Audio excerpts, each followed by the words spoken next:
Saat lagi rame-ramenya Mang, heboh pembeli Mang. Yang ada di warung saya tuh. Hebohnya apa? Katanya nasi gorengnya itu bau bang, rasanya juga pahit katanya. Si air ini tuh dimasukin ke bumbu-bumbunya Mang. Tapi rasanya memang ya luar biasa Mang, enak sekali menurut pelanggan-pelanggan juga. Dan warung ini dari semua warung yang ada di Bekasi itu ini yang tempat saya kerja nih, ini cabang yang ke-6. Tiba-tiba ada aja di situ tuh ular, dan di atas kepala ular itu ada mustika. Jenis pesugihannya itu memakai media air mandi bekas tumbal pesugihannya. Memang di Petilasan Cimandung ini adalah tempat yang cukup keramat, bahkan energinya juga memang sangat kuat ya. Dan kata tim kita sudah ada warning katanya, karena sudah pukul 12.30 yang tandanya harus segera selesai acaranya. Begitu kira-kira ya. Warung nasi gorengnya selalu ramai pembeli. Aromanya wangi membuat pelanggan silih berganti. Namun, di balik wajan ada rahasia yang ditutupi dari ritual pesugihan untuk menambah rezeki. Rela menjalankan praktik tukar nyawa dengan harta agar bisa membalaskan dendam yang sudah membara. Kelamnya ritual hitam pedagang nasi goreng Jolim dilakukan secara nyata oleh bos Mas Nazim.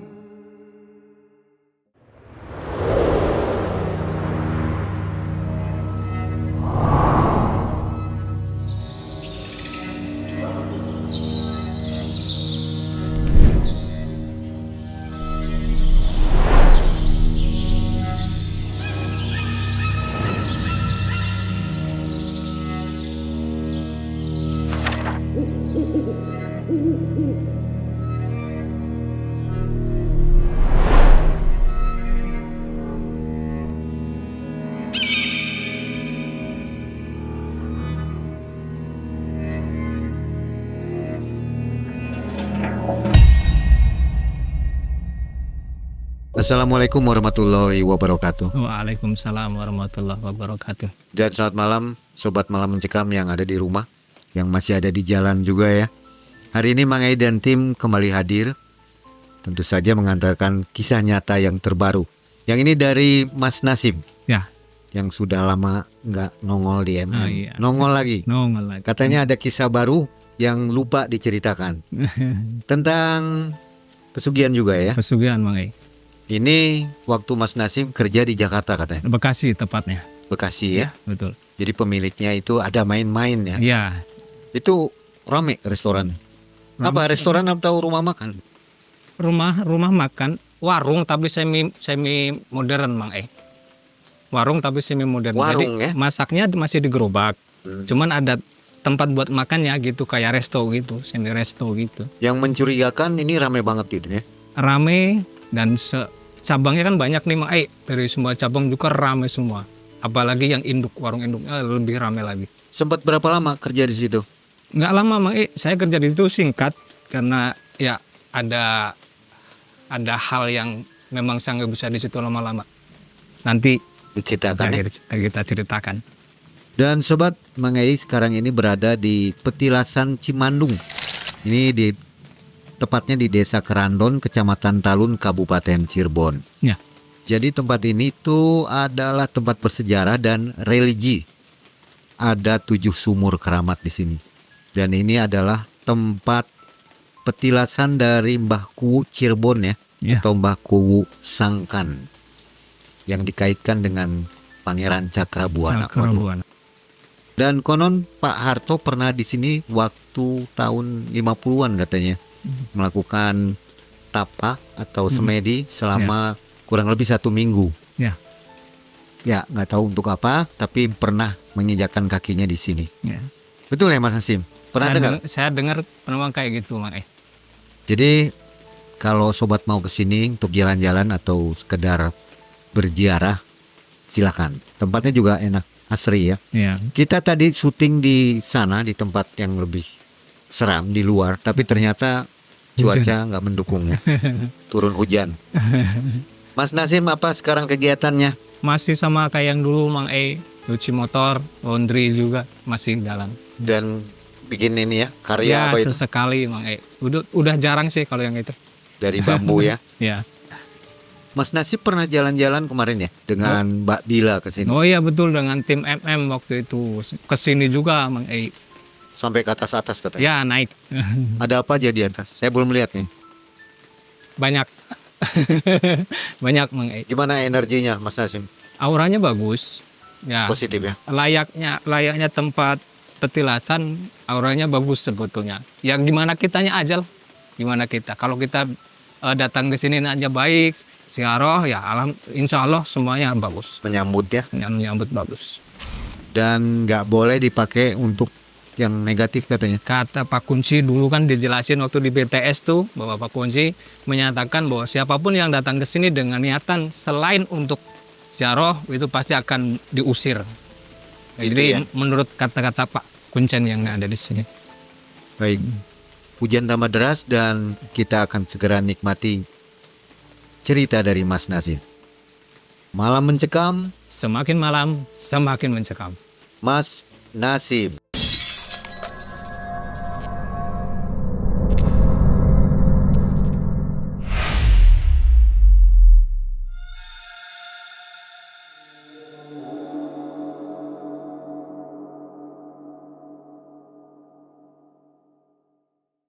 Ya, jadi gini Mang, tahun 2008 saat itu saya lagi nganggur, kebetulan salah satu teman saya namanya Jono itu nelpon saya Mang.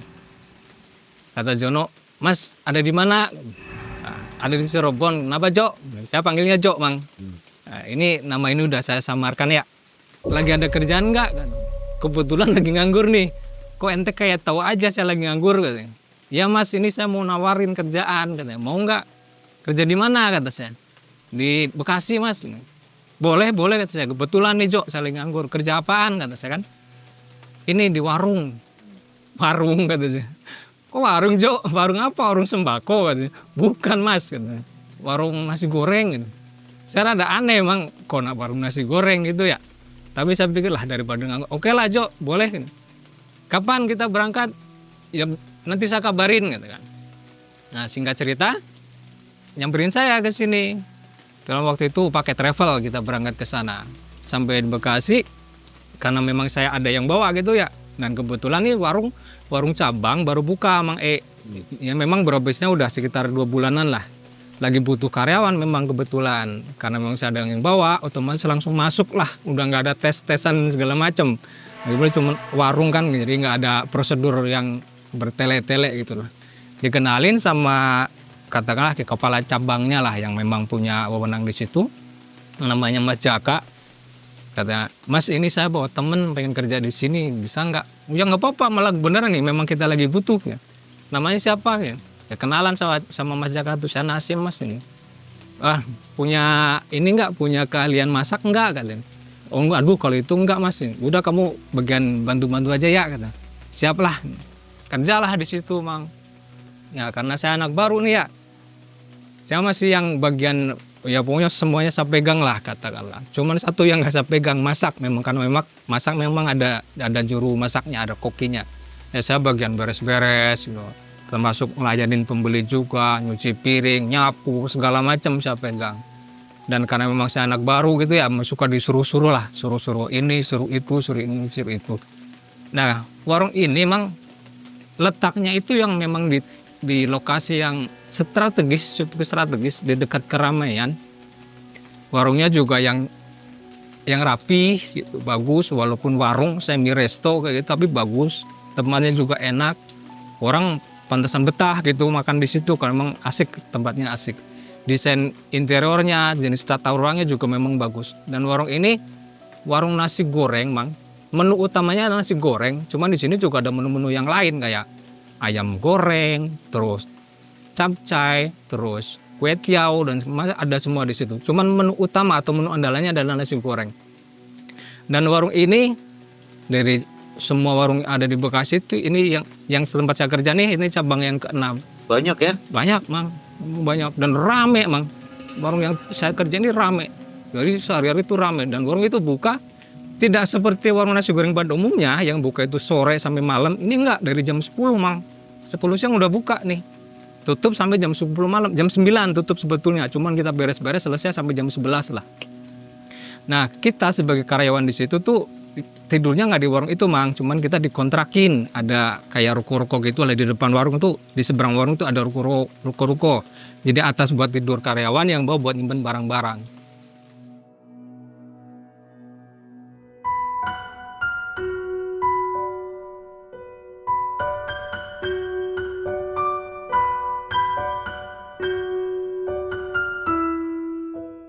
Layaknya warung cabang ya yang tersebar di mana-mana.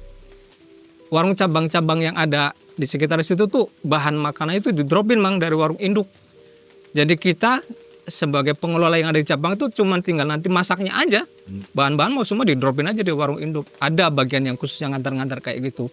Cuman ya namanya orang ya kadang-kadang lupa gitu kan. Ada yang nggak kebawa bahan-bahannya tuh. Sesekali karena saya anak baru lagi-lagi ya yang bagian yang disuruh lah. Kayak suatu hari Mas Jaka bilang katanya, Mas Nasim, sini katanya. Ada apa Mas? Ini ada yang tertinggal tadi, lupa, ada yang kelupaan nggak dibawa ke sini bahan-bahannya. Apaan? Katanya. Telur. Katanya. Mau nggak kamu ngambil ke warung induk? Saya kan baru ya emang belum tahu ya tempatnya. Mas saya kan belum tahu tempatnya. Enggak, nanti kamu ditemenin sama Jono tuh, ajak teman kamu tuh. Iyalah siap. Jono dipanggilkan sama Mas Jaka. Kalau Mas Jaka manggilnya bukan Jo, tapi John. John sini katanya. Apa Mas? Ini telurnya tadi nggak kebawa. Kamu ngambil ya sana sama Mas Nasim. Segelan biar Mas Nasim tahu nih tempat warung induknya. Oh iya Mas siap. Berangkatlah kita berdua mang, singkat cerita. Pakai motor waktu itu, boncengan. Saya yang di belakang. Di tengah perjalanan sambil cerita, Jono atau si Jo ini bilang ke saya, bahasa orang Cilacap, bahasanya ngapak ya. Kata Jono bilang gini, Mas Nasim, apa Jo? Mengko alaman wis tekan ning warung induk, mereka aja kaget ya. Jadi translate-nya kata Jono nih, nanti kalau sampai ke warung induk jangan kaget katanya. Emang apa Jo? Bosnya galak. Bosnya galak kata si Jono. Galak ke big band kata sih. Ya galak be, pokoknya kalau lamun ngomong apa-apa padu iya be, di iya nih be, aja semur kang sejene. Katanya kalau misalnya nanti bos ngomong yang macem-macem gitu, ngomong gak enak itu diain aja gitu, nggak usah jawab yang lain-lain. Singkat cerita sampai emang perjalanan itu cuma sekitar 10 menitan lah, nggak begitu jauh. Sampai di warung induk, si Jono ini yang di depan, saya ngikutin aja. Ketemu dengan salah satu karyawan di induk, kata saya karyawannya, ada apa John? Ini Mbak ada yang ketinggalan telur katanya. Emang bikin nasi goreng nggak pakai telur ya nggak enak dong. Katanya. Oh iya biasaan tuh yang bikin nganterin katanya. Udah ambil sini. Selang beberapa saat ada ibu-ibu mang umur sekitar 45-50 lah. Perawakan agak pendek, badannya juga agak berisi, nggak sampai gendut sih agak berisi. Liatin ke si Jono kayak yang apa ya? Pandangannya tuh kayak nggak suka lah. Sempet nyapa sih, cuman nggak tahu ngobrolin apa, nanya apa sih, nggak begitu dengar. Setelah Jono lewat, saya kan di belakangnya nih, nggak ngikutin Jono saya mang, cuman berdiri aja.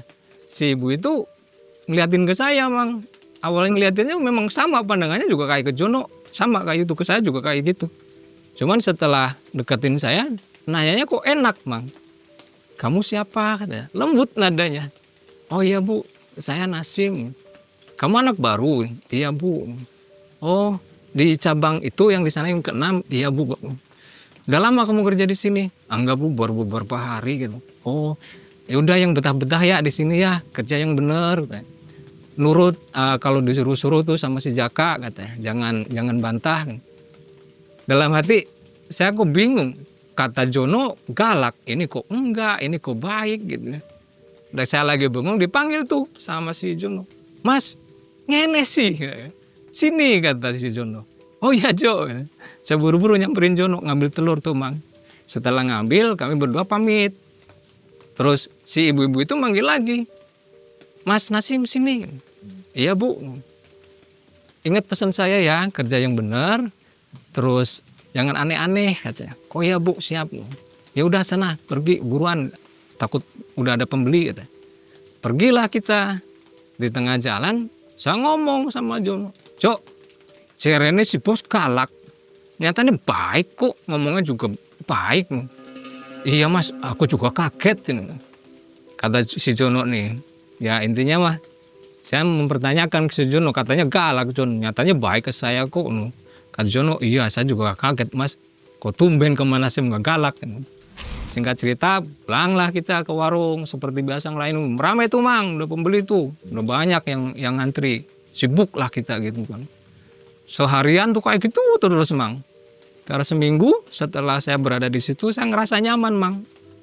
Lumayan gitulah, enak, nggak begitu. Ya capek sih capek, tapi ya namanya warung ya Mang, apalagi warung yang ramai kayak itu pasti capek lah. Cuman maksudnya suasana tuh enak gitu loh.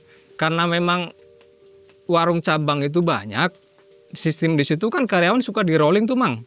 Jadi ketika ada warung cabang satu misalnya, ada karyawan yang memang gak masuk, diambil dari cabang yang lain. Atau buat di rolling biar menghindari kebosanan gitulah, biar nge-fresh buat kita. Nah saya juga termasuk yang suka di rolling Mang. Sesekali saya juga dipindah, suruh kata Mas Jaka, Sim kamu di warung sana dulu ya, di sana lagi kekurangan tenaga. Oh iya Mas, kami harus selalu siap tuh kayak gitu tuh Mang. Nah, dari sekian kali saya sering ke warung induk ngambil barang yang tertinggal atau saya lagi di rolling ke warung cabang-cabang yang lain, saya merhatiin satu hal Mang. Satu hal ini yang menurut saya menjadi menjadi ciri khas atau sesuatu yang membuat saya kayak penasaran. Ada satu benda yang di setiap warung cabang itu pasti ada Mang. Termasuk di warung induk. Jadi benda itu berwujud kayak gantungan kunci, tapi bukan dari plastik atau dari logam, itu bukan Mang, tapi dari kain. Itu digantungin tuh di atas, tapi disamarkan dengan hiasan dinding. Dibungkus gitu ya? Dibungkus jadi kayak kain kayak permen kayak gitulah. Dibungkus ada talinya itu kayak pakai tali yang dari dari karung tuh, bahan karung tuh kayak gitu tuh. Nah, tapi disamarkan atau ditutupi sama hiasan dinding. Tapi tetap kalau yang tiap hari ngelihat pasti kelihatan tuh si benda tersebut tuh. Itu di semua warung cabang ada tuh Mang. Di warung induk apalagi gitu.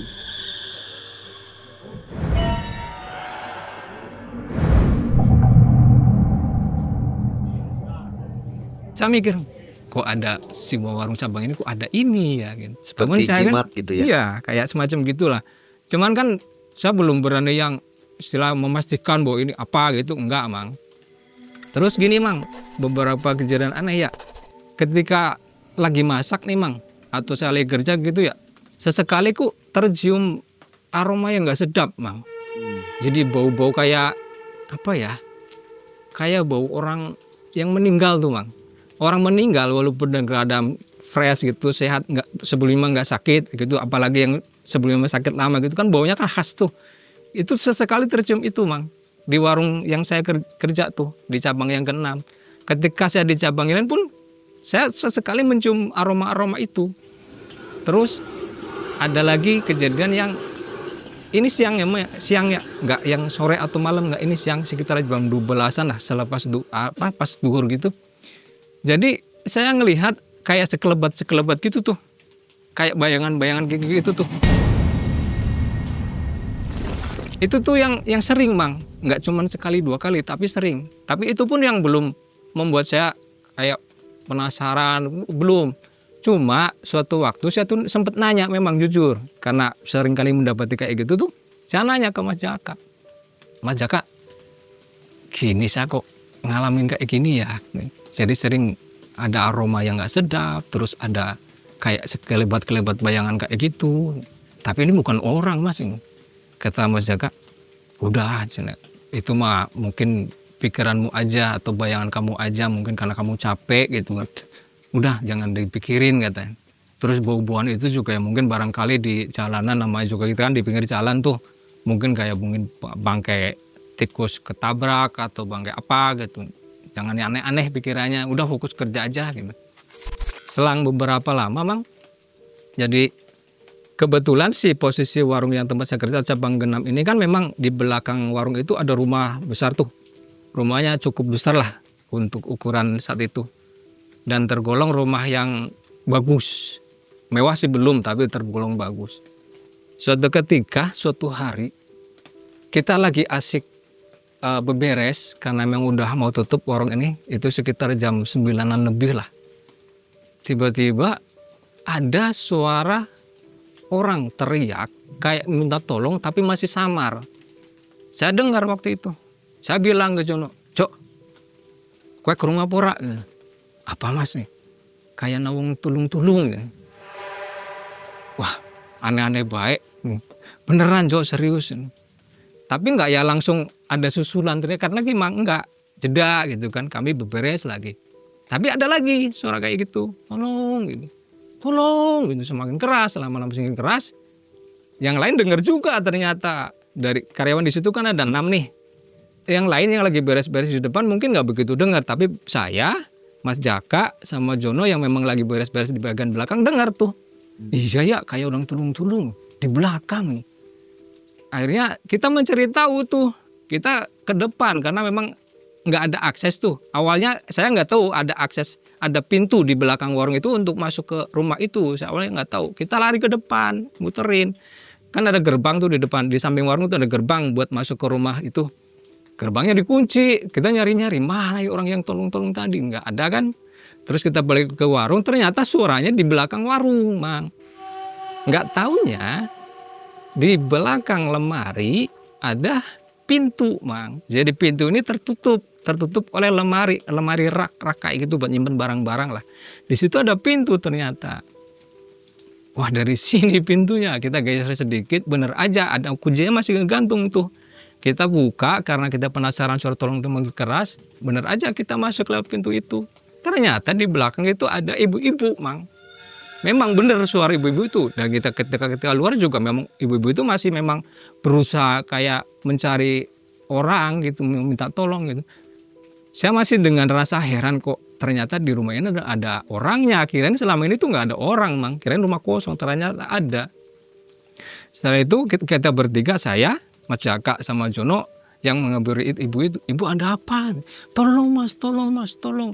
Nggak yang ngomong apa-apa, Mang. Cuma ngomong nyebut itu aja. "Iya, tolong apa? Udah tolong sini." Yang dipegang tangannya si Mas Jaka. "Udah ayo." Saya ngikutin sama Jono tuh di belakang. Kita dibawa masuk ke rumah itu, ke rumah yang di belakang warung itu. Nah, ternyata begitu kita masuk, kita mendapati ada seorang perempuan umur sekitar 35 ke atas lah saat itu. Ada seorang perempuan kayak lagi teriak-teriak, Mang. Kayak orang kesurupan lah kayak gitu tuh. Wah, matanya melotot gitu sama tangannya juga lakukan gerakan-gerakan yang kayak mencakar-cakar. Dan sesekali dia kayak menyakiti diri, Mang. Nyakarin rambut, nyakarin tangan, nyakarin badan sambil teriak-teriak terus. Si mukanya ini tertutupi rambut, Mang, karena rambutnya dicakar-cakar kayak gitu tuh. Yang pertama mendekati si Jaka, si Mas Jaka ini sama ibu-ibu. "Ini Mas, tolong Mas, tolong." Saya perhatiin dari saya masih bingung waktu itu. Ini perempuan kenapa kok kayak gini gitu teriak-teriak kan? Akhirnya setelah sekian lama sesaat saya berusaha untuk mendekati si perempuan ini, Mang. Begitu saya dekati, Mang, saya tuh mengenali wajah tersebut, mengenali wajah si perempuan ini. Dalam hati, tapi saya pastikan dulu ya, Mang ya. Begitu saya deketin saya pastikan dulu loh. Karena keadaan dia kan lagi acak-acakan tuh, rambut acak-acakan. Ekspresi wajahnya juga yang lagi kayak melotot kayak gitu tuh. Ketika saya pastikan bahwa itu benar apa yang menurut di pikiran saya, ternyata benar, Mang. Jadi perumah itu tuh namanya Katrina. Di Katrina ini ya sedikit flashback ya, Mang ya. Jadi beberapa tahun sebelum kejadian itu tuh saya sempat ketemu dengan Katrina ini, Mang. Ya boleh dibilang singkat cerita cinta sesaat lah. Tapi bukan cinta semalam ya, Mang, ya bukan. Ini cinta sesaat. Cinta yang begitu singkat. Setelah saya pastikan bahwa itu Katrina, saya nanya ke Mas Jaka, "Mas Jaka, kenal nggak sama perempuan ini?" Kata Mas Jaka, Enggak kenal. Tapi tahu bahwa ada perempuan itu, tapi nggak kenal namanya. Ini Katrina Mas. Kok Mas Hasim tahu? Ya saya pernah kenal dengan perempuan ini. Saya pastikan ke ibu-ibu yang ini. Dan saya juga pernah ngelihat si ibu-ibu ini. Ini nih, ibu-ibu ini nih kayak pengasuhnya lah. Pengasuhnya si Katrina ini, namanya Ibu Siti. Saya tanya, Ibu maaf, Ibu Siti? Iya Mas. Lupa sama saya. Lupa Mas.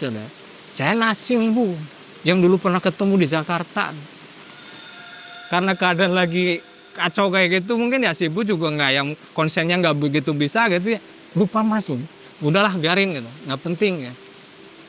Saya refleks Mang, megang si Katrina ini. Saya pegang tangannya dalam keadaan dia lagi teriak kayak gitu tuh, saya pegang tangannya.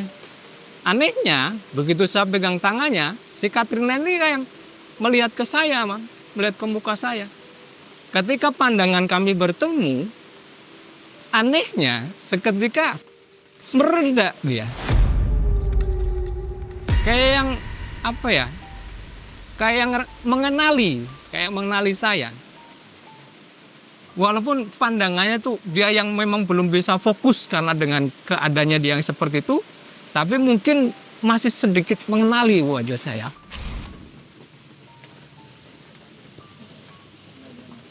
Tanpa sengaja ada interaksi terhadap Mas Nasim nih ketika sedang take video ini. Nanti kita coba tanya apa yang sedang terjadi. Memang di petilasan Cimandung ini adalah tempat yang cukup keramat, bahkan energinya juga memang sangat kuat ya. Dan kata tim kita, sudah ada warning katanya, karena sudah pukul 12.30 yang tandanya harus segera selesai acaranya. Begitu kira-kira ya. Jadi banyak gangguan sekali malam hari ini untuk sesi pengambilan video terakhir pada hari ini. Jadi sudah berjalan 2 jam tapi video belum selesai juga.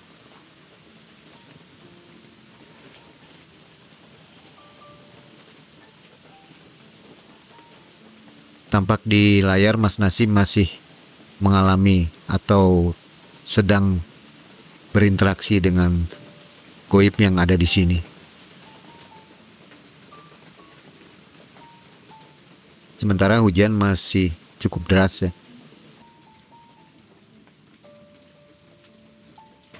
Masak dulu. Dia ada di sini. Jadi yang ada di sini sosoknya, kalau kata orang Sunda mau, cuman dia baik di sini. Dari tadi dia ada di sekitaran kita. Begitu kita pindah ke sini juga dia udah di arah sini, berusaha masuk.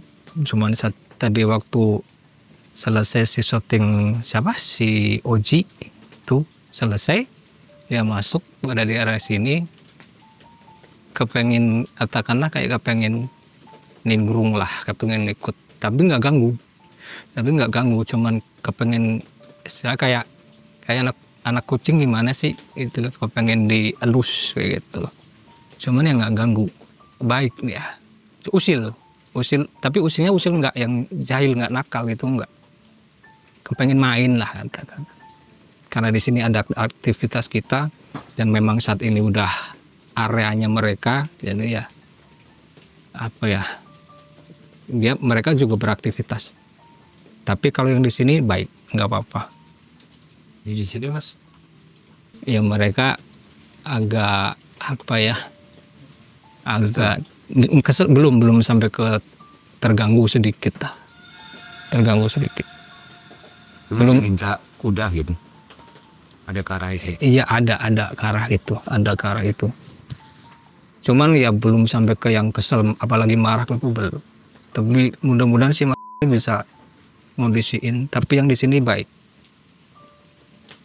Mudah-mudahan ke record nih. Mudah-mudahan ada apa ya? Ada yang masuk kamera, entah itu apa kelihatannya, entah itu cuman sebatas kayak Mungkin kalau yang kita kenal kayak orb kayak gitu, nggak tahu tuh. Di audio mungkin juga ada something. Nanti di waktu diedit coba ya. Cuman kalau ke saya sih, oke, nggak apa-apa. Kemana ya gitu nggak? No, ke ini nggak. Kayak yang tadi barusan di belakang udah ke handle. Kayaknya udah ke handle. Tapi nggak ada yang niat mau nyerang gitu. Enggak. Cuman nonton aja. Iya, cuman merasa iya. Kok ada rame-rame? Iya, ada kok ada aktivitas gitu. Walaupun udah izin, tapi kan sekarang nih udah dunianya mereka. Bisa dilanjut atau ada titipan pesan mungkin? Enggak apa-apa. Bukan Lanjut tentang aja, ini. Lanjut. Ya, Mas. Ya. Bukan tentang kegiatan ini. Tentang kegiatan ini. Tapi nggak apa-apa. Lanjut aja, nggak apa-apa. Mereka yang menunjukkan eksistensi sama ingin berinteraksi. Termasuk yang tadi ada nanti lihat di videonya ya. Iya, itu tuh apa sih, Itu Mas? ada nanti ada di pangkuan saya saat tadi tuh. Oh, di pangkuan. Di pangkuan. Awalnya di sini di belakang. Cuman karena saya gue untuk tenangin, karena dia tuh baik sebetulnya, yang kayak kepengen kalau anak kucing tuh kepengen manja gitu. Nah dia saya tenangin, dia berusaha yang untuk apa ya, kayak kepengen merangkul lah, pengen main. Tapi saya tenangin karena saya bilang saya lagi syuting nih, tenang dulu.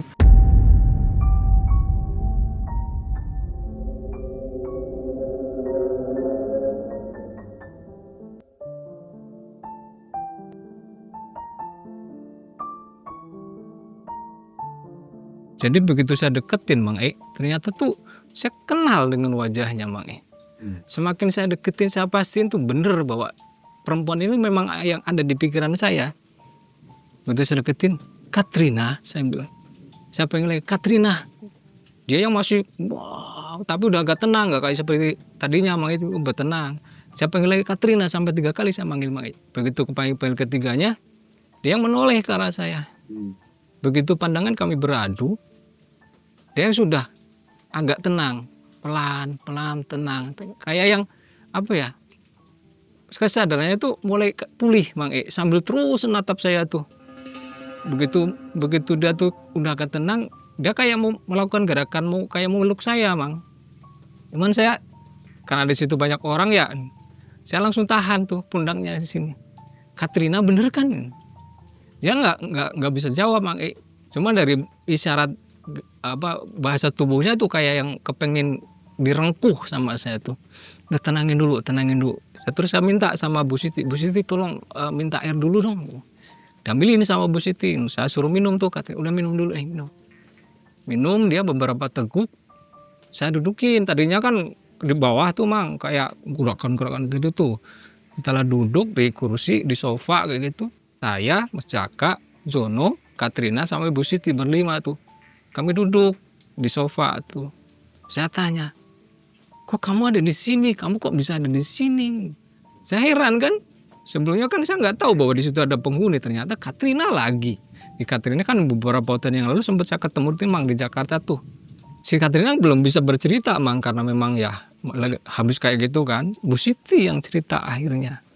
Dan ternyata si Katrina ini menjadi istri simpanan dari bos laki-laki atau Pak Ronald.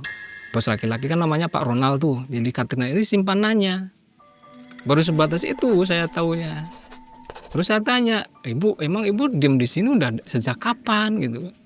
Ya ada lama sekitar sebulanan. Warung kan buka sih baru berjalan 2 bulan emang.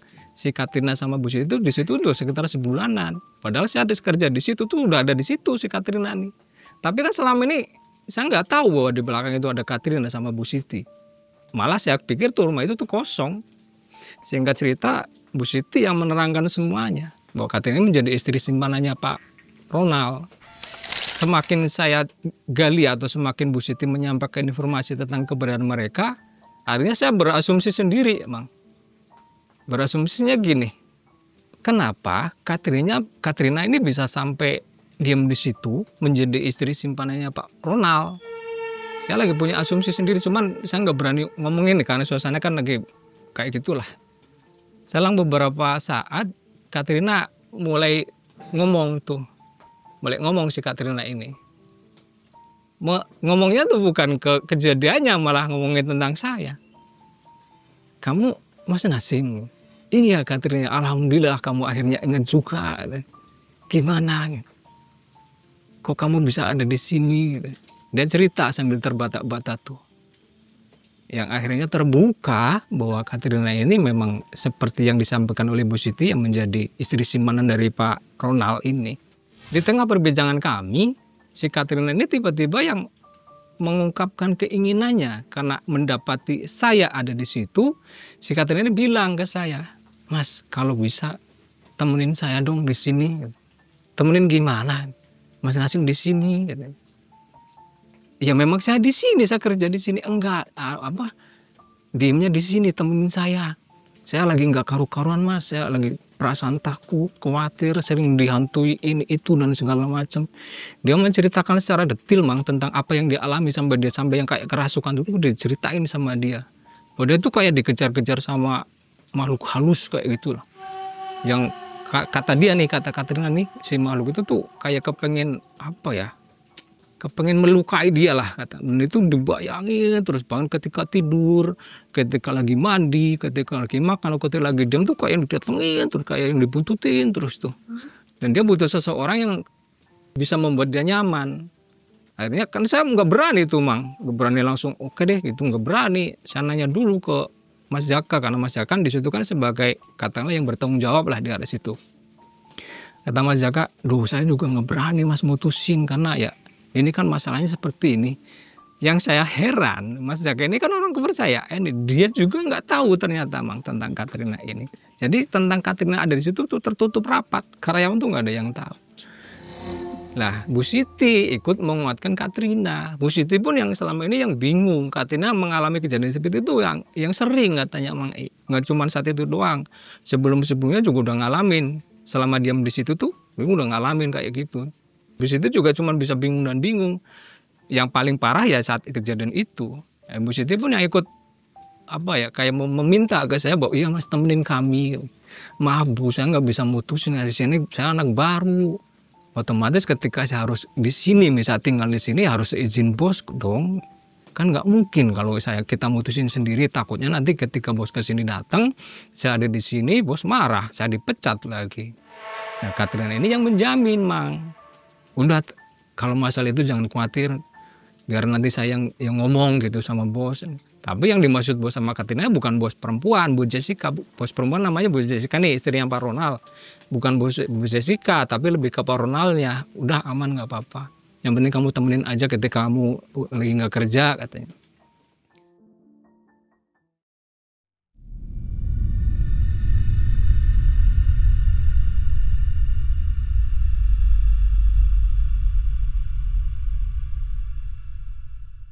Singkat cerita, pada akhirnya kami memutuskan oke, saya nemenin. Tapi yang nggak bareng gitu nggak Mang. Misalnya kalau malam ya saya habis pulang beberes warung ya saya di ruang tamu lah. Katrina sama Bu Siti tidur di kamar ya jaga-jaga doang gitu. Beberapa hari tuh kayak gitu tuh. Suatu hari yang namanya kayak gitu tuh ya kan pasti bos laki-laki juga yang walaupun nggak sering-sering ke situ, akhirnya ada suatu hari yang memang bos tuh datang, Pak Ronald itu datang ke rumah itu, kebetulan saat itu saya ada di situ Mang. Kaget Pak Ronald, kok ada saya gitu kan. Nanyanya nggak langsung ke saya Mang, dia cuma ngeliat ke saya, cuma ngeliat doang kayak gini. Dia langsung nyamperin ke Katrina sama ke Bu Siti, nanya ke mereka di dalam. Ya saya mah dengar samar-samar gitu ya, kenapa si anak itu ada di sini. Katrina yang menjelaskan waktu itu di dalam, tapi ngobrolnya mereka nggak di luar. Akhirnya setelah mereka berdiskusi, akhirnya Pak Ronald ini memang mengizinkan saya untuk ada di situ, tapi ya dengan syarat nggak boleh yang katakanlah ya berinteraksi terlalu intensif dengan Katrina, apalagi sampai masuk ke dalam itu saya nggak diperbolehin, cuma tinggal ya tidur di ruang tamu lah katakanlah, siang kerja gitu kan. Nah singkat cerita berjalan, ada momen di mana Pak Ronald ini menunjukkan rasa ketidaksukaannya dengan keberadaan saya di situ. Karena ya mungkin ya namanya ini kan lagi ada hubungan nih Pak Ronald dengan Katrina nih. Ya wajar lah kayak gitu. Nah sampai akhirnya saya bilang sama Katrina, saya nggak bisa berlama-lama di sini. Saya nggak mau suasana menjadi rusak, suasana menjadi nggak karu-karuan dengan keberadaan saya di sini. Sementara saya di sini lagi kerja, saya lagi cari nafkah buat anak istri. Katrina kaget, Mas saya udah punya anak istri? Sudah. Terakhir kita ketemu kan memang masih belum. Iya memang saat itu belum, tapi kan ini udah beberapa tahun yang lalu kan. Saya saat ini saya udah berkeluarga, sudah punya anak. Saya juga nggak mau lah katakanlah ganggu kalian gitu. Saya nggak mau tahu urusan kalian, tapi saya nggak mau ganggu. Saya kepengen kalian jangan sampai ada masalah dengan keberadaan saya di sini. Tapi Katrina yang kekeh, Mang. Tetap dia mempertahankan saya untuk di situ karena kata Katrina, ketika saya ada di situ tuh Katrina merasa nyaman. Walaupun ada gangguan dari si sosok web ini, tuh dia ngerasa ya takut ada, cuman nggak sampai yang ngalamin kayak itu tuh enggak. Dia cuma ngerasa takut aja. Nah ketika dia ketakutan, dia tuh yang manggil saya, Mang. Kalau dia ketakutan aja dia pasti manggil atau dia nyamperin ke saya. Keluar dari kamarnya masuk ke ruang tamu. Dekat sama saya. Ketika dekat sama saya dia yang ngerasa nyaman. Singkat cerita berjalan beberapa hari, tiba-tiba nggak ada angin, nggak ada hujan. Ketika ada Pak Ronald ada di situ, Bu Siti ada, Katrina ada, kebetulan saya juga lagi ada. Tiba-tiba ada orang yang masuk dari arah depan. Mungkin Pak Ronald lupa, mungkin nggak ngunci gerbang. Teriak-teriak tuh dari depan. Hei kalian yang ada di dalam, katanya. Keluar, katanya. Jangan sembunyi. Saya udah tahu dari dulu bahwa kalian ada di sini. Disebutin tuh satu-satu. Ronald keluar kamu. Katrina juga. Siti kamu juga keluar. Jangan ngumpet terus. Saya udah tahu kalian ada di sini. Ternyata begitu kita keluar bersama-sama, di luar tuh ada Bu Jessica, Mang. Si bos perempuan ini. Marah-marah dia. Sambil apa ya. Pembawaannya tuh kayak yang bukan Bu Jessica lah. Kayak yang ada yang bantuin dia tuh. Teriak-teriaknya suara. Ya memang suaranya ketus, suaranya memang keras. Tapi saat itu tuh kayak yang bukan dia gitu. Mendapati ya Bu Jessica yang seperti itu tuh. Si Katrina tuh yang ketakutan juga, Mang. Ketakutan, merasa diintimidasi. Termasuk dia juga yang nunjuk-nunjuk nih ke arah Bu Jessica. Tapi bukan ke sosok Bu Jessica-nya. Kayak yang nunjuk-nunjuk di atasnya Bu Jessica katanya. Katanya itu mas. Padahal yang kita lihat saat itu kan cuma Bu Jessica doang. Tapi yang Katrina lihat enggak. Jadi menurut Katrina di belakang Bu Jessica tuh ada sosok yang selama ini menghantu dia, Mang. Sosoknya katanya digambarkan seperti gorila, tapi mukanya merah katanya. Gorila umumnya kan berambutnya pendek kayak gitu ya. Ini enggak, panjang katanya. Sosoknya seperti gorila tapi mukanya merah terus berambut panjang dan kuku. Tangannya nih kayak gini, Mang. Kayak di atas Bu Jessica katanya. Yang sambil melototin ke arah kami.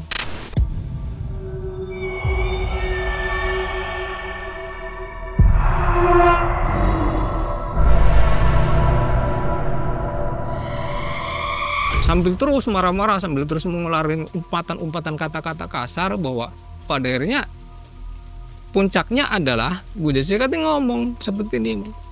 Kalian pikir selama ini saya nggak tahu bahwa kalian ini selingkuh, bahwa kamu menjadi istri simpanan suamiku? Saya tahu semuanya, kata Bu Jessica ini. Cuman saya sengaja diamkan, saya nggak bereaksi apa-apa. Tapi sekarang udah saatnya saya bongkar semuanya, kata Bu Jessica nih. Anehnya si Pak Ronald ini nggak bereaksi, Mang.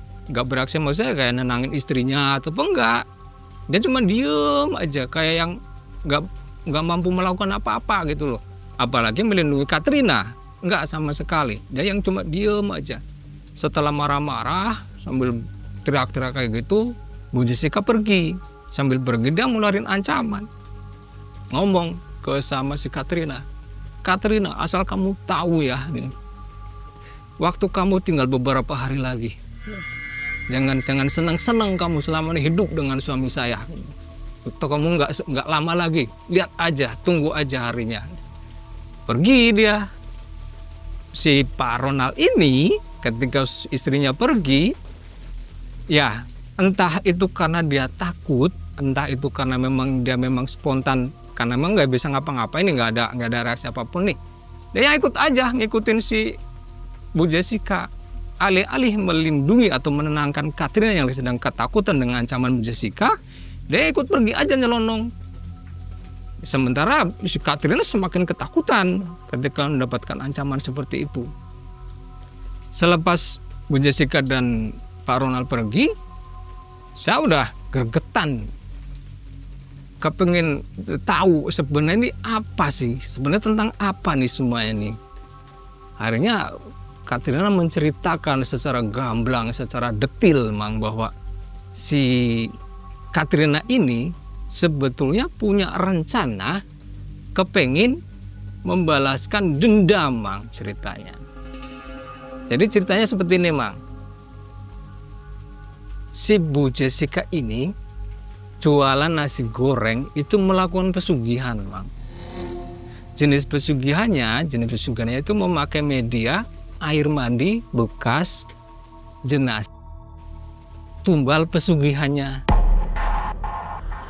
Dan termasuk kategori kasus pesugihan sakjeroning pager. Sakjeroning pager yang dimaksud adalah tumbalnya adalah keluarga atau kerabatnya, Bang. Kalau pesugihan sakjeroning umah kan yang jadi tumbal kan anak. Kalau enggak orang tua, misal orang tua tinggal satu rumah, itu yang sakjeroning umah. Kalau sakjeroning pagernya jadi tumbal itu adalah kerabat. Paman, bibi, keponakan, kakak, adik gitu ya. Nah kalau jabaning pagar yang jadi tumbal itu orang lain, tetangga atau rendem orang acak, itu jabaning pagar. Ibu Jessica ini masuk kategori jabaning umah atau jabaning pagar yang jadi korban ini kerabatnya. Termasuk ternyata orang tua dari Katrina itu menjadi tumbalnya, Bang. Ditumbalkan oleh Bu Jessica ini. Akhirnya terkuak tuh seperti itu dari cerita si Katrina ini. Nah sementara Katrina sendiri punya misi kepengen balas dendam. Karena apa? Ternyata yang menjadi tumbal pesugihannya Bu Jessica ini nggak cuma orang tuanya, tapi anaknya juga. Jadi Katrina ini sempat menikah dan sempat hamil, tapi si anak ini tiba-tiba yang hilang yang di dalam kandungan, Mas. Dan itu dijadikan tumbal oleh Bu Jessica. Orang tuanya diambil, anaknya diambil, rumah tangganya hancur, ekonomi orang tua juga berantakan semua. Kebetulan si Katrina ini anak tunggal, Mang. Anak tunggal. Ketika semuanya hancur, dia udah punya rencana untuk membalaskan dendamnya kepada Bu Jessica melalui suaminya, Bu Jessica atau Pak Ronald, dengan cara menjadi simpanannya. Tapi misi utamanya adalah menghancurkan Ibu Jessica. Menghancurkannya itu nggak cuma menghancurkan tentang usahanya, tapi semuanya. Karena ya prinsipnya dia orang tuanya udah diambil, anaknya udah diambil, ya Bu Jessica harus menerima balasan yang setimpal menurut dia. Tapi kan dia nggak memperhitungkan Bang si Katrina ini. Saya bilangin, kamu nggak akan mampu, saya bilang. Yang kamu hadapi ini bukan Bu Jessica, tapi di belakang Bu Jessica ini yang kamu hadapi. Kamu harus hati-hati, kamu harus matang. Jangan karena cuma ngandelin emosi, ngandelin dendam gitu, sementara kamu lupa. Kamu kurang berhitungan, kamu ceroboh, kamu gegabah. Jangan. Kamu harus matang hitung-hitungannya. Karena yang kamu hadapin nggak cuma dia. Ada di belakangnya Bu Jessica nih yang harus kamu antisipasi malah. Atas diskusi kami seperti itu, Katrina mikir juga akhirnya. Bingung, bimbang dia. Tapi semangat untuk membalaskan dendamnya tuh yang memang menggebu-gebu lah ya. Memang sangat-sangat kelihatan sekali. Walaupun ada rasa takut ancaman dari Bu Jessica, tapi di sisi lain dendamnya itu yang memang harus terbalaskan. Akhirnya saya berdiskusi, ada saya, Katrina sama Bu Siti. Atas saran Bu Siti, Katrina disarankan untuk ke guru spiritual lah katakanlah, atau orang tua dari Bu Siti, yaitu ada di daerah Bogor. kebetulan kan Bu Siti punya katakanlah punya orang tua lah. Ya bagus tuh Bu. Jangan dihadapin sendirian, jangan, kata saya, nggak bakalan bisa, nggak bakalan kuat. Harus ada, katakanlah harus ada backup, harus ada backing. Kalau kamu maju sendirian, kamu malah hancur semuanya. Jangan diterusin, sabar dulu. Akhirnya karena memang si Katrina ini juga yang terus dihantui oleh sosok ini, akhirnya kami memutuskan untuk pergi ke Bogor, Mang. Dari Bekasi. Nyewa saat itu ya belum kayak sekarang ya ada ojek online lah, kayak itu belum. Kita nyewa mobil. Berangkat kami ke Bogor. Singkat cerita sampai di Bogor kita ketemu dengan orang tua yang dimaksud oleh Bu Siti ini, namanya Abah Jandi. Abah Jandi ya bisa dibilang masih kerabat lah sama Bu Siti. Kebetulan Abah Jandi ini orang pinter lah katanya lah. Sampai di sana si Katrina ini menyampaikan apa yang menjadi masalahnya, dibantu oleh saya sama Bu Siti. Kami ikut menguatkan lah, ikut nambah-nambahin sedikit. Singkat cerita atas saran Abah Jandi, si Katrina ini disuruh melakukan ritual, Mang. Ritualnya adalah disuruh mandi di salah satu sumur yang dekat dengan rumahnya Abah Jandi ini. Nanti ada ya dokumennya ya di sini. Jadi sumur ini boleh dibilang kayak sumur keramat katanya gitu lah. Tujuannya disuruh mandi apa belum dijelasin saat itu sama Abah. Udah mandi aja dulu katanya. Ya, Katrina karena memang punya keinginan yang kuat, akhirnya ya dia nurut aja tuh, Mang. Mandi, cuman ya nggak sama Abah mandinya, sama Ibu Siti. Cuman udah dikasih tahu lah cara-caranya gini. Terus ada sesaji juga, ada ritual juga sebelumnya sudah didoain lah sama si Abah. Mandi sama Bu Siti. Sementara nungguin si Katrina mandi, si Abah bilang ke saya gini, Mas, kamu kan yang nganterin Katrina ke sini, kamu bantuin Katrina. Bantuin gimana, Bah? Ya kamu bantuin aja, damping Katrina, jangan sampai Katrina sendirian, jangan Siti doang, manggilnya Siti ke Bu Siti, jangan sama Siti doang, jangan. Kamu temenin. Ya kalau cuma nemenin aja sih nggak apa-apa, Bah. Tapi kalau untuk gini saya nggak bisa, katanya. Saya disuruh, waktu itu nggak disuruh mandi sih, Mang. Cuma disuruh wudhu doang. Kamu wudhu sana. Ada tempat wudhu ada tempat wudhu zaman dulu pakai gentong besar tuh. Bejana lah, kata bejana besar buat saya wudhu di situ. Setelah selesai wudhu, dijampe-jampein juga sama si Abah. Saya disuruh kayak semedi lah. Di sebuah boleh dibilang ya kayak makam atau apa saya nggak tahu lah. Cuman di situ ada kayak pendopo kecil sih, nggak seperti kayak gini, nggak, pendopo kecil. Di tengah semedi saya itu, ketika saya kan merem semedi sambil ya saya sih tetap dalam hati atau bacaan aja dikir biasa, kayak biasa gitu.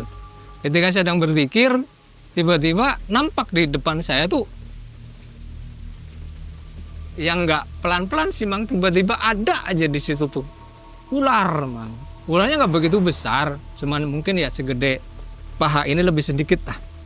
Cuman ularnya itu nggak kayak gini, nggak, cuman yang diem aja ularnya, lengker kayak gitu. Tapi si kepala ularnya itu memang menghadap ke saya, dan di atas kepala ular itu ada mustika, Mang. Mustika ini warnanya merah menyala kayak gitu. Si ular ini dengan kayak bahasa isyarat tuh kayak yang nyerahin gitu loh, suruh diambil si mustika ini sama saya. Akhirnya ya secara spontan saya ambil mustika itu, Bang. Saya pegang, setelah saya pegang ular itu pergi.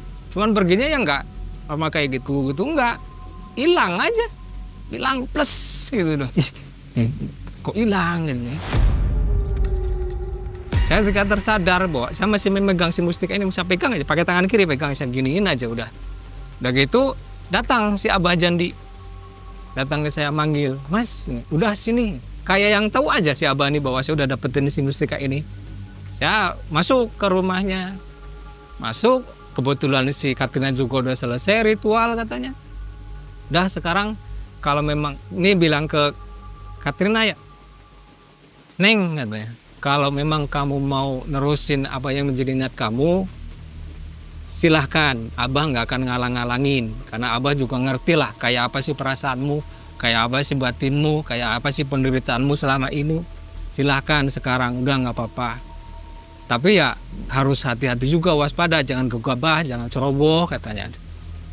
Semangat tuh Katrina tuh mendapatkan support katanya ya, mendapatkan bantuan dari si Abah Jandi ini, merasa pede gitu loh dengan niatnya. Setelah ngasih wejangan ke Katrina, si Abah bilang ke saya, Mas, seperti yang tadi saya sampaikan, kamu temenin ya Katrina, dampingin Katrina. Ya Abah, saya nggak tahu datang dari mana itu rasa percaya diri saya. Tiba-tiba ya saya mengiyakan aja Mang. Padahal sebelumnya saya udah bilang kan, bahwa saya tuh nggak bisa ngapa-ngapain. Kalau cuma sekedar menit oke, tapi kalau lebih dari itu saya nggak bisa kata saya. Iya Bah, yaudah kalau mau berangkat sekarang katanya, mumpung malam nih. Nah singkat cerita berangkatlah kita ke Bekasi lagi. Tapi nggak naik mobil yang waktu itu kita nganterin, nggak, mobilnya langsung pulang. Singkat cerita dapatlah kita mobil tuh untuk ke Bekasinya, bayar juga, nyewa juga waktu itu. Di jalan Katrina tuh kayak bukan dia, nggak tahu tuh kenapa tuh kayak yang bukan dia. Rasa takutnya udah nggak ada, rasa apa ya katakanlah kayak yang merasa was-was atau dibayangin apa gitu nggak ada. Pede sekali, pembawaannya tuh pede sekali dia. Dan memancar sekali aura dendamnya tuh, kental banget dari sorot mukanya dan sorot matanya tuh. Dia cuman bilang gini ke saya selama dalam perjalanan, Mas, nanti Mas Nasim lihat aja di belakang saya, biar saya ngeksekusi kata dia. Saya nggak tahu dapat dari mana keberanian itu, saya nggak tahu dari mana petunjuk itu dia dapat, tapi intinya dia kayak punya sesuatu tujuan tertentu yang dia sudah tahu Mang. Jadi dia mau ngapain nanti di rumah Bu Jessica, karena tujuan utamanya kan rumah Bu Jessica nih. Kayak dia yang udah tahu nanti di sana tuh mau ngapain gitu loh. Singkat cerita sampai di rumah Bu Jessica dalam keadaan malam, warung sudah tutup, langsung kita menuju ke rumahnya. Warung induk kan memang nggak yang di depan rumahnya Bu Jessica, nggak, agak sebelah kirian dikit lah deh. Kita langsung menuju ke rumahnya. Dan anehnya di rumahnya Bu Jessica tuh, Bu Jessica yang kalau udah nungguin Mang kedatangan si Katrina ini, ketawa-tawa dia. Wah iya kamu memang udah saya tungguin, sini kamu, saya nggak perlu susah-susah untuk nyari kamu datang sendiri untuk nyerahin diri kamu sendiri sini. Dan ternyata sosok yang selama ini ditakuti oleh Katrina ada juga di situ Mang. Saya ngelihat waktu itu. Dan selama ini saya cuma dengar Katrina yang ketakutan, saat itu saya ngelihat juga Mang, si sosok ini yang seperti gorila itu ada memang di belakang Bu Jessica ini. Ya sama posisinya milik. Si Katrina ini yang nggak ada rasa takut-takutnya Mang, nggak ada, punya berani. Dan dia nggak mondulin si Bu Jessica, nggak mondulin sosok yang di belakang Bu Jessica, nggak. Dia langsung tuh kayak yang udah dikasih tahu aja bahwa tujuannya di situ mau ngapain gitu. Ternyata yang dicari sama Katrina ini adalah botol kecil. Botolnya itu dari apa ya? Dari tanah, kayak semacam kendi Mang, tapi panjang. Kendi yang umum kan yang pendek segini ya, yang bulat kayak gitu. Ini enggak, yang memanjang ke atas. Dicari yang itu Mang. Ketemu setelah dia dapat, memang sempat dia halang-halangin tuh mau sama Bu Jessica tuh. Wah ya kayak mau berantem gitu lah, dipegangin gitu. Tapi tenaganya Katrina itu yang luar biasa Mang, nggak terbendung pokoknya lah. Gue maju aja nyari, ngacak-ngacak. Dan dia sudah tahu letaknya di mana itu, di kamar pribadinya Bu Jessica. Walaupun dihalang-halangin sama Bu Jessica, sama gautnya ini, sosok gorila ini, dia tetap maju aja, kayak nggak ada ngebantuin. Begitu ketemu si benda tersebut tuh langsung dibanting Mang, hancur, pecah namanya dari tanah ya, berantakan, muncrat airnya. Dan ketika airnya keluar muncrat, baunya Mang, waduh, apa ya namanya kalau orang Jawa bilang tuh bau bacin Mang, nggak enak buat baunya tuh. Namanya juga bau apa, air bekas mandi jenazah ya, baunya ya kayak gitulah. Apalagi yang udah disimpan lama nih, ternyata selama ini kunci dari keberhasilan mengelola warung nasi gorengnya tuh di situ tuh Mang, di airnya ini nih.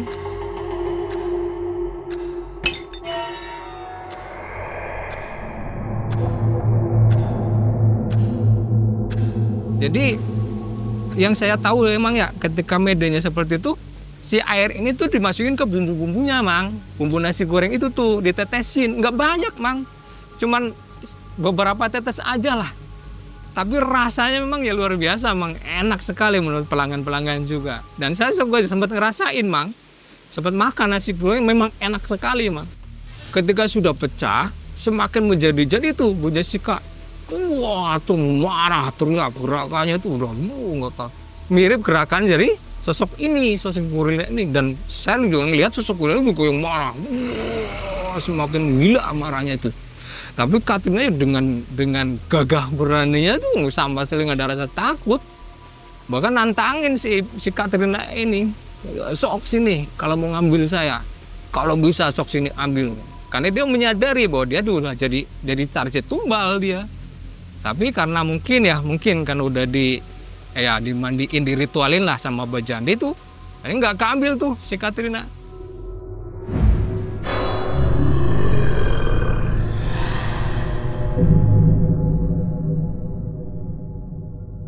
Ketika semua tujuannya dia sudah selesai, dia bilang ke saya, udah Mas, pulang yuk, pergi dari sini. Ini saya udah terlaksana, tinggal nunggu aja kancuran Bu Jessica, kata dia. Saya yang speechless Mang, nggak bisa ngomong apa-apa lah melihat kejadian itu. Ya cuman bisa nurut aja, ngikutin aja saya. Udah ayo, Bu Siti nggak ikut masuk kan, di luar Bu Siti. Ikut tapi di luar nggak masuk. Begitu kami keluar, di dalam Bu Jessica yang masih teriak-teriak. Wah, bajingan, sumpah serapah macam gila, bajingan setan kalian, awas, tunggu balasan dari saya. Teriak-teriak kencang sekali, termasuk ada suara yang menggema dari suara si sosok ini, kedengeran sampai di hidung saya itu Bang. Cuman geraman aja sih, nggak, yang ngomong itu nggak cuma geraman, wah, gitu, kayak marah, terus kayak merasa sakit juga tuh. Anehnya, sebegitu udah dipecahin tuh Mang ya, masih buka Mang pagi-pagi ya warungnya, termasuk warung cabang saya tuh masih buka Mang. Anehnya tuh. Saya kan memang nggak si Katrina memang pergi ya. Ketika dalam perjalanan selepas mecahin itu di jalan tuh dia bilang, Mas, saya nggak akan kembali ke rumah itu. Saya mau pergi ke suatu tempat. Mas Nasim kembali aja ke kontrakan. Udah nggak apa-apa. Saya kan takut Mang ya, udah kayak gitu. Takut-takutnya saya mau jadi incaran juga kan. Takut incaran kemarahan Bu Jessica kan. Tapi anehnya paginya buka Mang, si warung itu tuh. Heboh begitu pagi-pagi buka, dikasih siang udah buka. Saya nggak kerja, memang jujur waktu itu. Saya nggak ikut kerja karena ya capek, ya ngantuk, karena nggak tidur, ya takut juga Mang. Zaman diem aja di kontrakan tuh sampai teman-teman nih nggak ada yang tahu Mang kejadian itu tuh. Karena cuman kami bertiga aja. Kamu kenapa kayak yang ketakutan? Nggak apa-apa. Udah saya nggak kerja hari ini. Udah kalian kerja aja.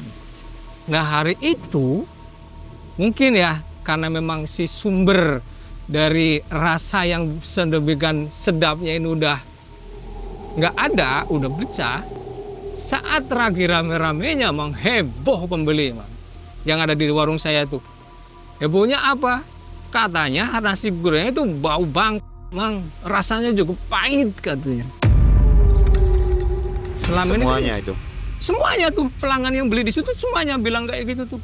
Selama ini kan yang satu mereka nih memang enak luar biasa kan, tapi ternyata hari itu enggak, rasanya beda katanya. Kok kayak gini, wah jangan-jangan wah saling bersautan tuh. Ada yang marah juga sampai ada yang mual-mual tuh. Ketika setelah selesai makan, walaupun nggak sampai habis, ada yang marah-marah ngata-ngatain sama, kasihan Mas ya Kak. Saya ngeliatin aja dari kejauhan ya, karena saya masih ada rasa takut juga tuh saat itu. Lihatin, saya pengen nyamperin tapi takut gitu kan.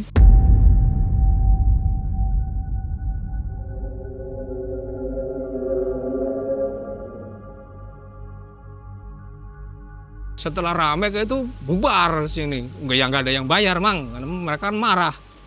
Ya para yang kerja di situ teman-teman saya cuma bisa nerima aja, nggak bisa ngapa-ngapain. Jono datang saya, kata Jono, wah Mas mengerikan, takut saya. takut ngadepin kayak itu lah apa ya. Saya belum berani cerita, Mang. Jono yang ngomong kayak gitu, ya udahlah Jon, mau gimana lagi, wong keadaannya kayak gitu, udah biarin, udah kita beresin aja. Setelah semuanya bubar, saya bilang kayak gitu ke Jono balik ke warung ngeberesin, saya nggak ikut, Mang. Saya tetap diam aja di dalam kontrakan. Man, saya ngeliatin kan ada kaca tuh di atas tuh, ngeliatin aja mereka beres-beres. Lagi beres-beres kayak gitu, tiba-tiba datang nih yang salah satu karyawan dari karyawan induk nih, datang ke warung cabang. Nyariin, disuruh Bu Jessica katanya, nyariin Jaka, nyariin Katrina, nyariin saya. Si Jono inisiatif kan, dia walaupun anaknya kayak gitu, dia agak cerdas. Dia yang bilang bahwa Mas Nasim udah nggak di sini. Tadi malam terakhir pergi, udah nggak balik lagi ke sini katanya. Dia dicariin Bu Jessica katanya. Bu Jessica di rumah lagi ngamuk katanya. Nah ketika lagi ngobrol kayak gitu, Jono nyamperin ke saya, Mas ada yang nyariin, tadi saya Bu Jessica, ada apa sih? Buru-buru kan Mang, saya ngedapetin suasana kayak gitu tuh takut kan. Saya inisiatif lah, udah ada Jono, saya pergi dia dari sini ya, takut saya. Takut kenapa Mas, ada apa sih? Udah takut aja, kamu mau kalau mau ikut ya ayo ikut saya. Kalau mau diam di sini udah nggak apa-apa, tapi saya mau pergi gitu. Saya pamit aja perginya juga nggak yang punya tujuan, Mang, asal keluar aja dari situ. Dan belakangan saya mendapat informasi dari Jono juga.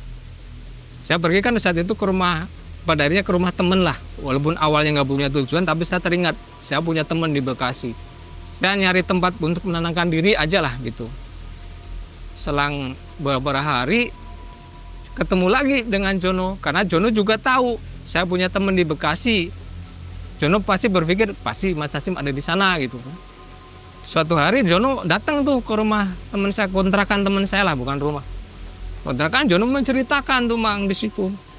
Bahwa ternyata ketika kejadian yang hari itu tuh yang saya dicariin sama Bu Jessica tuh, Bu Jessica di sana lagi berontak, teriak-teriak, manggilin orang-orang, sampai kayak orang gila lah Mang, kayak orang gila.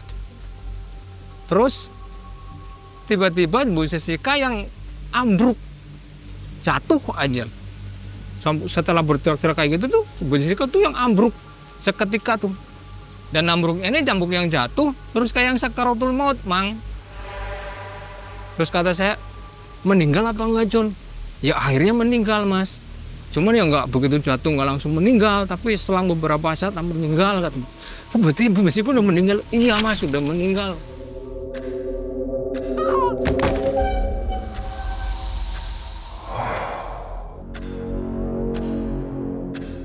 Kenapa sih sebetulnya sih? Ada apa sih? Lo pasti penasaran kan?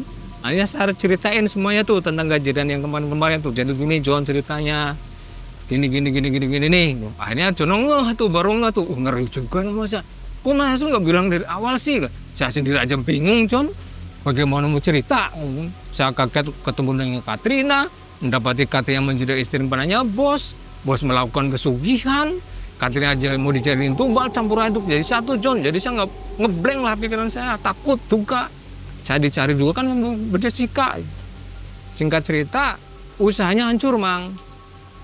Warung induk kacau, warung cabang apalagi kan udah nggak ada pembeli setelah itu. Karena pembeli terakhir kan pada yang muntah-muntah lah, yang merasa katanya nggak enak lah. Terus berseliweran kabar cerita juga banyak penampakan saat kejadian itu ya, penampakan orang-orang yang mungkin yang dijadiin tumbal sama Bu Jessica tuh.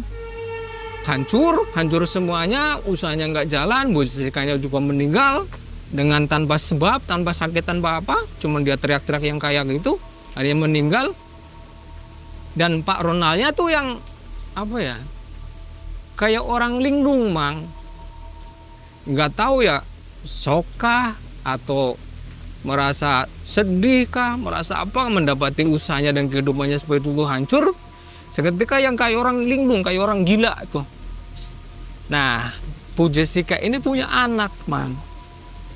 Punya anak, 2 anaknya, 1 cowok, 1 cewek. Yang ceweknya kuliah di luar negeri, yang cowoknya kuliah di Jakarta. Kan orang-orang kaya nih. Ketika mendapati ibunya yang seperti itu, keadaan usahanya seperti itu, dia yang kaget dan mencari tahu penyebabnya apa sih, ini kenapa sih ibu saya bisa seperti ini, kenapa usaha ibu saya bisa seperti ini. Dia dapat info tuh dari orang-orang terdekat, dari anak-anak buahnya lah, diceritain tuh sama anak-anak buahnya tentang kejadian yang menimpa Bu Jessica. Yang pada akhirnya dia mengambil kesimpulan bahwa penyebab semua ini adalah Katrina. Nah akhirnya kata cerita si Jono ini, anaknya Bu Jessica namanya Tony tuh nyari-nyari Katrina emang. Kepengen apa ya katakanlah, kepengen kayak minta pertanggungjawaban lah, kayak mau menuntut balas kayak gitu tuh. Pokoknya ibu saya udah dihancurin, usaha ibu saya udah dihancurin, bahkan ibu saya sekarang udah nggak ada, nyawa bayar nyawa lagi. Dan dia sesumbar di depan kawan karyawannya. Siapa saja yang ngasih info ke saya keberadaan Katrina akan saya kasih hadiah, kata dia. Tapi kan nggak ada yang berani, memang nggak ada yang tahu keberadaan Katrina. Termasuk saya sendiri juga nggak tahu saat itu. Keberadaan Katrina kemana tuh nggak tahu, karena terakhir ketemu kan dia bilang mau pergi ke suatu tempat. Ketika ada ngobrol sama Jono ke itu, terus saya berpikir, terus gimana ini Jun, baiknya Jun, udah pulang kampung aja Mas. Daripada di sini kayak gini, toh kita juga di sini udah nggak ada kerjaan, kata kan, udah pulang kampung aja yuk. Ya tapi kan barang-barang pakaian kita masih ada di kontrakan John, mau kita tinggal. Ya enggak, kita ambil dulu katanya. Nanti kalau ketemu sama Pak Ronald gimana? Enggak bakalan, Pak Ronald udah gila kata si Jono tuh. Terus ketemu sama Tony gimana? Ya udah biarin, nggak apa-apa, toh Tony juga bukan nyari kita. Dia cuma nyari Katrina. Udah akhirnya karena memang pertimbangan kayak itu, oke lah, sayang kan ninggalin pakaian gitu kan. Balik ke aku berdua tuh ke kontrakan, rencana mau ngambil pakaian sama ngambil barang-barang lah. Rencana mau pulang Mang, walaupun ya di situ baru beberapa ini ya saya udah punya gaji lah saat itu. Singkat cerita, ketika saya datang ke kontrakan dengan si Jono ini, ternyata Mang ya memang harus seperti itu ya. Ketemu dengan si Tony Mang. Si Tony itu ceritanya mau ngecek warung itu sama rumahnya. Barangkali si Katrina masih ada di situ. Menurut si Tony ini. Begitu ketemu kan warung sama kota kan ada pada apa nih Mang, cuman seberang-seberangan jalan doang. Ketika ketemu ke saya sih nggak hafal si Tony ini, ke Jono yang hafal. Panggil langsung, saya Jono sini kamu. Karena udah kepergok ya nggak mungkin lari lah katakanlah. Akhirnya ya kita nyamperin ke Tony. Kamu tahu nggak keberadaan Katrina di mana? Nggak tahu A, manggilnya A si Jono ini, nggak tahu A. Yang jangan doang kamu dibentak-bentak tuh si Jono tuh. Mau saya juga gini-giniin Mang. Kamu juga tahu nggak keberadaan Katrina? Katanya kemarin kamu ikut nganterin Katrina ke rumah. Enggak, saya nggak tahu keberadaan Katrina. Jangan ngumpetin kamu. Jangan pengecut kamu. Kamu udah gitu andil dengan kehancuran keluarga saya, dengan matinya ibu saya. Kamu juga harus ikut bertanggung jawab. Saya nggak tahu apa-apa, saya cuma nganterin doang. Akhirnya ya saya hadapin aja tuh Mang, memang udah harus berhadapan ya, saya hadapin aja. Cuman saya berusaha untuk tenangin si Johnny ini. Udah keadaannya lagi kayak gini, udah jangan diikutin emosinya, diredam. Kamu bukan di posisi saya, kamu enak aja bilang kayak gitu. Kalau kamu di posisi saya juga, kamu nggak bakalan bisa bilang kayak gitu. Kamu nggak tahu seberapa hancurnya saya dengan matinya ibu saya, dengan hancurnya usaha ibu saya. Kalau kamu di posisi saya juga, kamu nggak bakalan bisa bersikap tenang. Sama juga physical saya. Pokoknya saya mau tahu, saya harus menuntut balas ke Katrina. Saya masih bilangin, selamanya kalau Anda masih berpikir kayak gitu, masalah ini nggak akan selesai. Dendam, dibalas dendam, nggak bakalan selesai. Sampai nanti ke anak cucu kalian juga nggak bakalan selesai. Memang itu tujuan saya, kata si Johnny ini. Tetap masih berapi-apinya dengan marah-marahnya. Dia sempat memukul saya Mang, si Johnny ini saking marahnya mungkin ya, karena menganggap bahwa saya juga ikutan saat itu. Cuman saya berusaha untuk menghindar dong, nah saya juga nggak mau lah. Saya bilang ke Jono, Jok, buruan lah, ayo buruan pergi, buruan nih. Masuk kita ke kontrakan, buru-buru ngerapiin pakaian. Si Johnny juga masih yang teriak-teriak di seberang sana. Wah masih kayak gitu teriak-teriak, manggil-manggil Katrina, dikira Katrina masih di dalam. Setelah itu berhasil saya pergi dari situ Mang. Pergi aja udah dari situ. Ninggalin si Jono yang dalam keadaan seperti itu tuh. Pergi, tujuan saya sama Jono ya saat itu ya ke terminal Bekasi. Akhirnya sampai di terminal, alhamdulillah saya naik bis, pulanglah kita ke saya pulang ke Cirebon, si Jono juga. Kata saya, Jon mau ikut ke Cirebon nggak masalah, saya pulang ke Cilacap aja. Udah capek katanya, udah pengen nenangin diri, udahlah. Pulanglah kita. Sampai di rumah dalam keadaan yang ya masih trauma, masih keinget kejadian-kejadian kayak itu ya. Saya cuman ditanya sama istri, kok cepet pulang? Emang nggak betah deh? Nggak betah, makanya sepulang. Dah gitu aja jawaban saya, Mang. Istri Sempat juga berapa bulan lebih itu? lanjut. Ada mungkin nggak sampai 2 bulan sih, Mang. Saya cuma 1 kali nerima gaji. Ya saat itu ya lumayan lah. Saya digaji 800.000, Mang. Ya lumayan buat ongkos. Tapi udah kepake, Mang. Udah kepake buat jajan dan sebagainya di situ. Nah belakangan, Mang, karena cerita ini kan lumayan ramai saat itu ya, saya dapat info dari salah satu bekas karyawan yang ada di situ bahwa anaknya ini nih, si Joni ini nih yang memang masih dengan dendamnya nyari-nyari Katrina. Dan Katrina pun sampai hari ini, detik ini saya juga nggak tahu keberadaannya di mana. Karena memang saat terakhir ketemu ya dia cuma mau bilang mau ke suatu tempat kayak gitu doang. Oke, jadi terakhir usahanya nggak ada tersisa. Nggak ada, warung semuanya tutup kabar, semuanya. tutup semua. Tutup semua kan harganya habis katanya. Itu pesugihan apa? Kalau Jadi, bisa disebut. Air bekas mandi jenazah tumbal pesugihan, Bang. Dan memuja ini ke Pantai Selatan. Pantai Selatan. Pantai Selatan. Bertahan berapa tahun dia jaya itu? Lumayan lama, Bang. Jadi bapak ibunya Katrina yang jadi korban kan memang Katrina saat itu belum menikah. Ya mungkin kalau dikira-kira mungkin adalah sekitar 15 tahunan tuh ada tuh. Oh lama ya. Lama. Terus cara menjaring tumbalnya seperti apa? Ya itu karena yang memang di kerabat dekat kan saya jaring pagar nih, ya kerabat-kerabatnya aja. Dengan cara minjemin duit atau ngasih duit gitu. Ketika di luar pagar kan random ya, acak ya, kayak yang nggak dikasih apa-apa nih. Kalau yang di jaring pagar mereka memang difasilitasi, Mang, dicukupi lah katakanlah kebutuhannya. Termasuk orang tuanya Katrina juga itu awal-awalnya. Jadi mereka tuh sebenarnya sih paham masalah warisan, Mang, awalnya. Si bapak ibunya Katrina sama Bu Jessica ini. Masalah warisan, si Bu Jessica dulunya tuh miskin. Karena harta warisan orang tua mereka tuh katanya diambil semua sama bapaknya Katrina, orang tuanya Katrina. Lah merasa sakit hati karena warisan itu, dia melakukan pesugihan itu, Mang, untuk membalaskan dendamnya. Dendam masalah warisan. Lah lebih parahnya lagi, orang tua Katrina jadiin tumbal. Gitu loh, usahanya dihancurkan juga. Bapaknya Katrina kan dulunya kaya nih, Mang. Orang kaya punya usaha. Orang kaya nih, Bang. Dulu juga saya enggak dilanjutin hubungan dengan Katrina juga salah satu penyumbangnya itu. Dia kaya, sementara saya kan dari orang biasa gitulah. Orang tuanya Katrina sama sekali nggak merestui saat itu. Makanya saya bilang cuma sesaat doang. Anak-anaknya nggak kena ya, anak-anak Jessica ini? Anak-anaknya Jessica saat itu belum kena, Mang. Belum kena. Bahkan terakhir yang info yang dari salah satu bekas karyawan itu ya memang masih mencari-cari keberadaan Katrina, mau membalaskan dendamnya.